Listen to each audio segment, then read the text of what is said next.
ഇണതുണകൾ എപ്പോഴും നന്മയുടെ സഹകാരികളാണ്. ഭാര്യ എപ്പോഴും ഭർത്താവിൻ്റെ നന്മക്ക് കൂട്ടു നിൽക്കണം. ഭർത്താവ് എപ്പോഴും ഭാര്യയുടെ നന്മക്ക് കൂട്ടു നിൽക്കണം.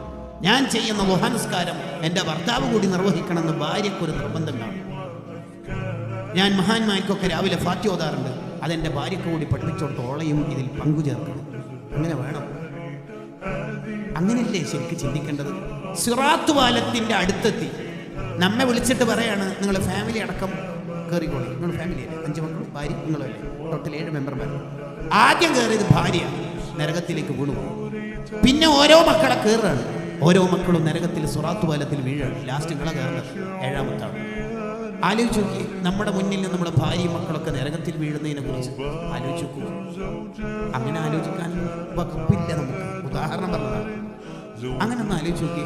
അതിനെക്കുറിച്ചാണ് അള്ളാഹു നമുക്ക് തിരിയുന്ന ഭാഷയിൽ പറഞ്ഞത്, നിങ്ങളെ തടി നരകത്തിൽ വീഴരുത് എന്നുള്ള നിർബന്ധമുള്ള പോലെ നിങ്ങളെ മക്കളും നരകത്തിൽ വീഴാതിരിക്കണം. അതിന് അഹ്ലുകാർക്ക് എപ്പോഴും നന്മ പകർന്നു കൊടുക്കണം. ഞാൻ ചെയ്യുന്ന നന്മ എൻ്റെ ഭാര്യയും ചെയ്യണമെന്ന് ഭർത്താവ് ചിന്തിക്കണം.